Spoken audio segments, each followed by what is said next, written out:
السلام علیکم ورحمۃ اللہ وبرکاتہ۔ میں ہوں ڈاکٹر سلمیٰ، امید ہے سب خیریت سے ہوں گے۔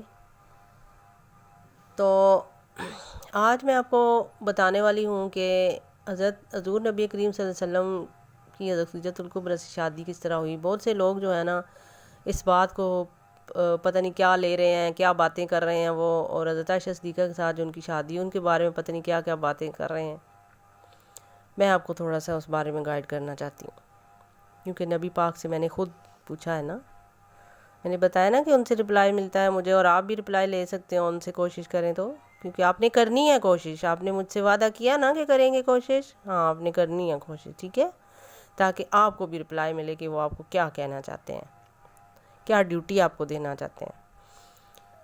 بہرحال یہ ہے کہ حضور نبی کریم صلی اللہ علیہ وسلم نے جب مزدوری سٹارٹ کی، اپنا بزنس سٹارٹ کیا، تو انہیں پتہ چلا مکہ کی امیر خاتون تھی وہ، اور لوگ ان کے پاس جو ہے نا وہ مطلب ان کے دانے وغیرہ یا ان کے کپڑا جو بیچتی تھی وہ کپڑا جو ہے نا وہ مزدور لے کر جاتے تھے اور شہر میں جا کر بیچتے تھے، جہاں پہ شہر کون سی جگہ تھی، یہ مکہ کے اراؤنڈ میں رہتی تھی، لیکن مکہ کا شہر کون سا تھا؟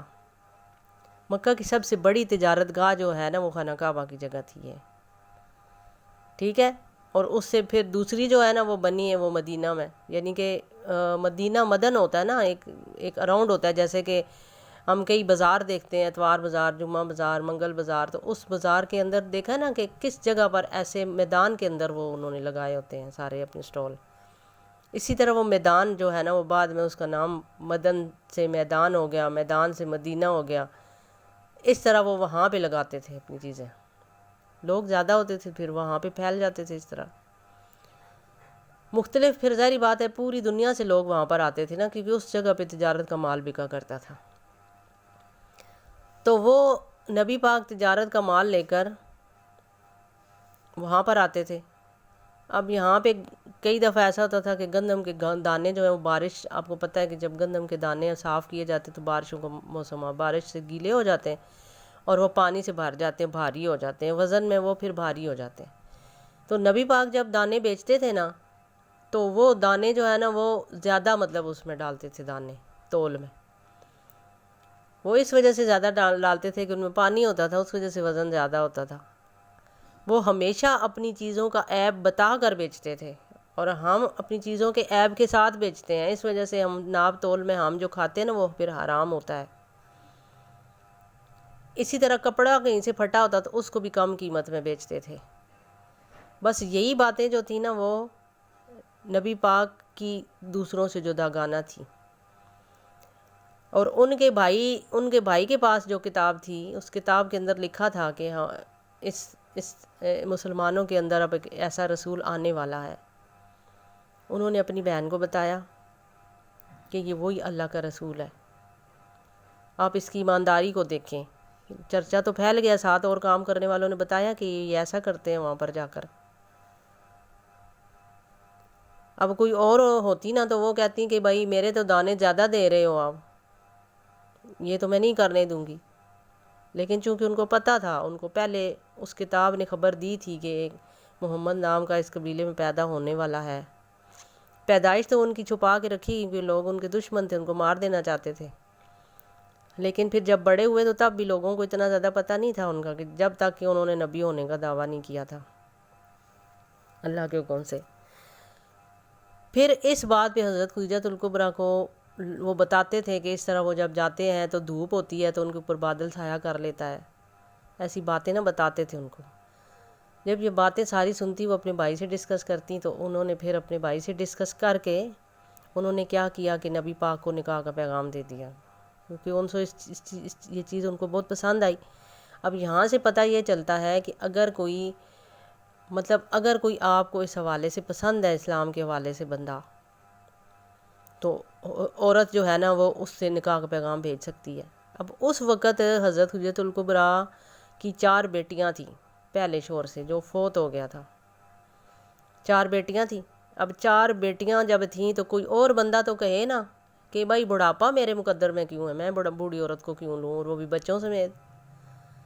اب ایسے ہی کرتے ہیں نا لوگ، کہتے ہیں کہ بڑھاپا تو ہمارے کھاتے میں، اب یہاں پہ بڑھاپا نہیں نبی پاک نے دیکھا، نبی پاک کی 25 سال عمر تھی، جوان تھے وہ، لیکن خدا کا حکم آیا کہ آپ اس کا ہاتھ تھام لیں، نکاح کر لیں ان کے ساتھ۔ تو انہوں نے خدا کا حکم ہی مانا، کیونکہ وہ قرآن ہے، قرآن رحمان کا آئینہ ہے وہ، اور انہوں نے خدا کا حکم مانا، خدا نے جیسا حکم دیا ویسے کیا انہوں نے، ان کی اپنی خواہشات کو انہوں نے رد کر دیا، بالکل نہیں سوچا کچھ، کیونکہ وہ خدا کے حکم پر دنیا میں آئے تھے۔ وہ انہوں نے شادی کی اور ان کی پوری ذمہ داری لی، انہوں نے ان کی بیٹیوں کی، پھر شادیاں کی، سب کچھ کیا، ٹھیک ہے۔ اسی طرح آپ ان کی حیات طیبہ کو دیکھتے ہیں جب، تو ساری کی ساری جو ہے نا، انہوں نے جو بھی بیویاں کی ہیں وہ سب جو ہے نا، کوئی بیوہ تھی، کوئی طلاق یافتہ تھی، ان کے ساتھ انہوں نے کی شادی۔ اس کے علاوہ کئی کنیزیں بھی انہوں نے رکھی، پھر ان کے ساتھ بعد میں شادی کی۔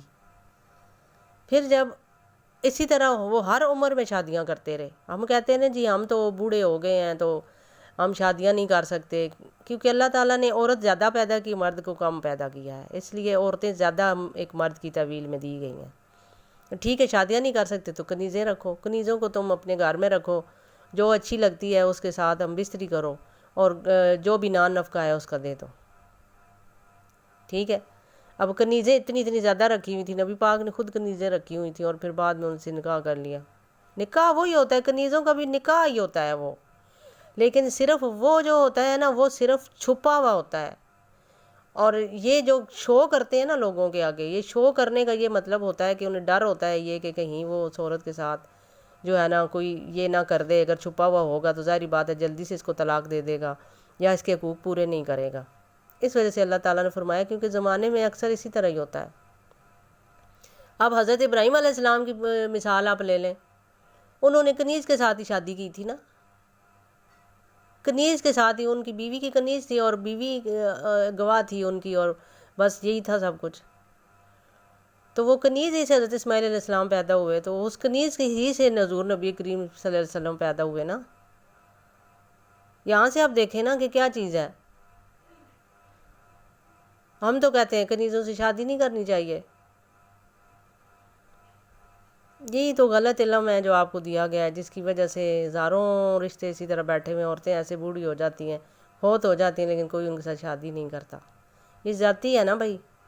اب کنیزیں بھی رکھو، ہر عمر میں نبی پاک نے شادیاں کی، ہر عمر میں، اور آخری عمر میں بھی حضرت عائشہ صدیقہ کے ساتھ جو انہوں نے شادی کی۔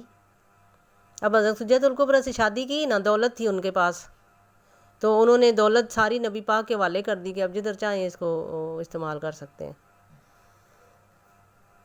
تو وہ بوڑھی عورت تھی اور نبی پاک کے لیے ایک ماں کی طرح کیئر بھی کرتی تھی، جیسے ایک ماں کی ایک کیئر ہوتی ہے نا، اس طریقے سے بڑی تھی نا، تو ظاہری بات ہے بڑے بندے کو بڑا بندہ تو کیئر کرتا ہے۔ تو جب بھی ان پر وہی نازل ہوتی تھی خدا کی، ان کی بڑی بری حالت ہوتی تھی، تو حضرت حجۃ الکبریٰ ان کو سہارا دیتی تھی، اور ان کو بخار وغیرہ ہو جاتا تھا، بہت زیادہ گرمی ہیٹ ہوتی ہے نا، اللہ کا نور جب داخل ہوتا ہے انسان کے اندر۔ میرے ساتھ بھی یہی کچھ ہوتا ہے۔ تو پھر جو ہے نا وہ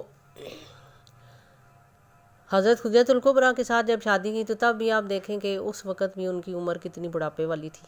ایک مرد کتنی بیویوں کو رکھتا ہے؟ نبی پاک نے فرمایا نا میری سنت کو فالو کرو۔ ہم تو کہتے ہیں بوڑھے ہو گئے، لوگ کیا کہیں گے، وہ کیا کہیں گے، اس نے بوڑھے ہوتے شادی کیوں کی ہے؟ یہ غلط بات ہے۔ بوڑھے ہوتے ہوئے آپ کنیزیں رکھ سکتے ہیں، کنیزوں کے ذریعے ہی ان کی ہیلپ کر سکتے ہیں۔ تو پھر حضرت عائشہ صدیقہ کے ساتھ شادی کی، وہ بالکل 8-9 سال کی، اس وقت 9 سال کی تھیں۔ کھجوریں وہاں پہ بہت چلتی تھی نا، کھجوریں بہت زیادہ کھاتے تھے بندے، جس کی جو کھجوریں جو ہوتی ہیں نا وہ بہت ہی خوبصورت کر دیتی ہیں، بڑا بڑا بندہ لگتا ہے، تو وہ بہت بڑی بڑی وہ لگتی تھی۔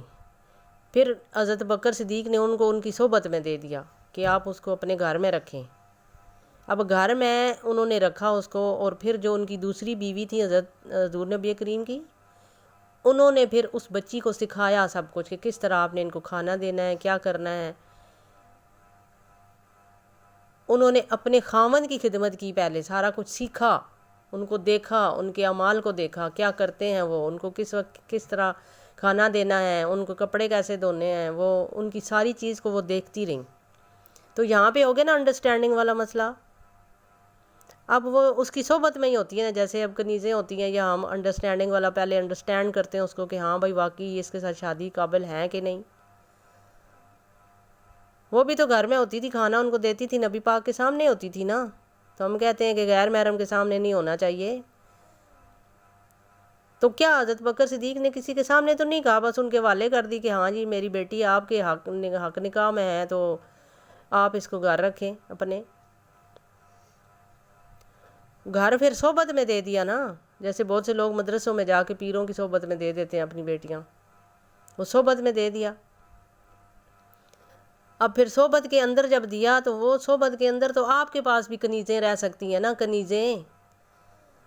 تو جب اگر آپ کو وہ پسند آئے یا وہ اس بات پر تیار ہو جائے کہ آپ کے ساتھ وہ ہم بستری کر لے، تو پھر آپ جو ہے نا پہلے اس کو ہم بستری کر کے پہلے کتنے سال آپ اس کو ایسے رکھیں گے، اور اس کے بعد اگر اس سے اولاد پیدا کرنا چاہیں تو پھر اس کا حق مہر مقرر کریں گے۔ پہلے وہی نفقہ دینا ہے آپ نے اپنے مالوں سے۔ تو پھر وہ صحبت میں رہیں، صحبت میں رہنے کے بعد پھر اس کے بعد جو ہے نا جب یہ دیکھا کہ اب وہ اس قابل ہو گئی ہیں کہ ان کی شادی ہے، پھر ان سے پوچھا گیا کہ اب آپ کا کیا مرضی ہے کہ آپ کا نکاح ان کے ساتھ کر دیا جائے، جو سب کے سامنے شو کر دیا جائے۔ پھر ان کی مرضی کے مطابق پھر انہوں نے فرمایا کہ میں اس پر راضی ہوں۔ تب پھر لوگوں کے سامنے شو کیا گیا، حق مہر تب مقرر ہوا تھا، پہلے نہیں تھا مقرر، پہلے صرف صحبت میں دی گئی تھی کہ یہ آپ کی بیوی، کیونکہ اللہ نے فرمایا تھا کہ اس کو اپنی صحبت میں لے لو، اپنے پاس رکھو، اسے اپنی تعلیم دو کہ تمہاری زندگی کیسے ہے تاکہ اس کو بھی آ جائے۔ تو وہ ان کے پاس اس وجہ سے رہا کرتے تھے۔ آپ کہتے ہیں نا ہاں جی جو بیوی پیاری ہو اس کے پاس رہو، ان کے پاس اس وجہ سے رہا کرتے تھے کہ وہ عمر میں سب سے چھوٹی تھیں، ان کو اکیلا نہیں چھوڑ سکتے تھے، اور باقی عمر میں ساری بڑی تھیں، لیکن مشورہ سب بیویوں کے ساتھ کر کے چلتے تھے۔ اگر ایک رات ایک کے پاس رہتے تو دوسری رات دوسری کے پاس رہتے تھے، اور اگر کوئی بیمار ہوتی تو پھر وہ سب سے پوچھتے تھے کہ وہ بیمار ہے اسے میری زیادہ ضرورت ہے، پھر وہاں چلے جاتے تھے سب سے پوچھ کے۔ تو بالکل اسی طریقے سے اگر کنیز بھی ہے نا تو اس کو بھی آپ نے وہی ٹائم دینا ہے، اگر ایک رات ایک کے پاس ہے دوسری رات دوسری کے پاس ہونا چاہیے آپ کو۔ یہ معاشرے کی یہ باتیں ہیں جس میں ہم دیکھ رہے ہیں کہ عورتیں جو ہیں نا وہ ایسی بیٹھی بغیر رشتے کے۔ تو ان عورتوں کو سہارا دینے کے لیے اللہ تعالیٰ نے ایک مرد کی کتنی اس کی رفاقتوں میں کتنی عورتوں کو دے دیا ہے، لیکن لوگ لے نہیں رہے، کیونکہ جو پہلی ان کی بیوی ہوتی ہے نا وہ کہتی ہے کہ جی اس کو اسلام کے راستے سے وہ روکتی ہے، حالانکہ مرد کو اجازت ہے۔ تو حضرت ابراہیم علیہ السلام نے بھی جب ان کی پہلی بیوی نے شادی تو کروا دی اپنی کنیز کے ساتھ، لیکن اس کے بعد نا شروع ہو گیا ان کی وہی جو ایک عورت کا ہوتا ہے کہ یہ اس کے ساتھ کیوں کر رہا ہے اتنا، اور میرے ساتھ تو پوچھتا ہی نہیں، کیونکہ اس میں سے ان کا بیٹا بھی ہوا تھا، پھر کیئر کی زیادہ ضرورت تھی۔ پھر وہ اپنی سوکنوں والا حساب انہوں نے شروع کر دیا تھا، اور وہ کنویں سے پانی جب نکالتے تھے تو وہ انہیں کہتی تھی کنویں سے پانی نکالو، حالانکہ ان کا بچہ ہونے والا تھا کہ زیادہ انہوں نے لوڈ نہیں اٹھانا تھا، پھر بھی وہ کرتی تھی۔ پھر تب اللہ کا حکم آیا کہ اس کو جا کے مکہ کی زمین پر چھوڑ کر آؤ، تو وہاں بھی یارو مددگار چھوڑ دیا تھا انہوں نے۔ یہ مثالیں اس وجہ سے ہیں کہ بہت سے لوگ اپنی بیویوں کو بے یار و مددگار چھوڑ دیتے ہیں، بچوں سمیت چھوڑ دیتے ہیں، ان کا کوئی آسرا نہیں ہوتا۔ تو وہ زمین ایسی تھی، نہ کوئی پانی تھا، کوئی چیز بھی وہاں پر نہیں تھی، تو وہ ان کو بے یار و مددگار چھوڑ آئے تھے، لیکن اللہ کا حکم تھا کہ چھوڑو، کیونکہ یہ مثال قائم کرنی تھی کہ دنیا کے جو لوگ ایسا کر رہے ہیں اپنی بیویوں کے ساتھ وہ ایسا مت کریں، اللہ تو ان کو سنبھال ہی لے گا۔ پھر اللہ نے اس جگہ کو آباد کرنا تھا، تو اللہ تعالیٰ نے پھر وہاں سے پانی نکالنا تھا، تو پھر وہ پانی بیچ کر اس پانی کے بدلے میں انہوں نے اپنے بچے کی پرورش کی تھی۔ تو پھر اب دیکھیں یہاں پر کیا مسئلہ آتا ہے کہ حضرت ابراہیم علیہ السلام جو اللہ کے رسول تھے، ان کو بھی حکم ہوا کہ اپنی بیویوں کو چھوڑو، مثال قائم کرنے کے لوگوں کو دکھانے کے لیے کہ لوگ دنیا میں یہ سب ہو رہا ہے تو آپ نے ایسا نہیں کرنا۔ اور پھر بیوی کا بھی یہ فرض بنتا ہے کہ جہاں پہ وہ بیٹھی ہے اپنے خاوند کی عزت کو لے کر بیٹھے، اگر خاوند کسی جگہ پہ اس کو کسی وجہ سے چھوڑ کے آتا ہے تو۔ لیکن کیا ہے کہ خاوند اگر چھوڑ کے آتا ہے پیچھے بیویاں کوئی اور یار بنا لیتی ہیں، اور کے ساتھ منسلک ہو جاتی ہیں خاوند کے ہوتے ہوئے بھی، اور یہ بات ان کو جائز نہیں ہے۔ ایک خاوند کے نکاح میں جب وہ ہو پھر دوسرے کی طرف منسلک نہیں ہونا، لیکن مرد ہو سکتا ہے کیونکہ اسے شادیوں کی بھی اجازت ہے اور کنیزوں کی بھی اجازت ہے۔ اگر عورت ایسا کرنا چاہتی ہے تو پہلے خاوند سے الگ ہوگی تو تب کرے گی، ورنہ نہیں۔ خدا اس گناہ کو کبھی نہیں بخشتا۔ اب مجھے اجازت دیں، انشاءاللہ نیکسٹ میں مزید باتوں کے ساتھ، مزید کچھ نئی باتوں کے ساتھ ملتی ہوں۔ اللہ حافظ۔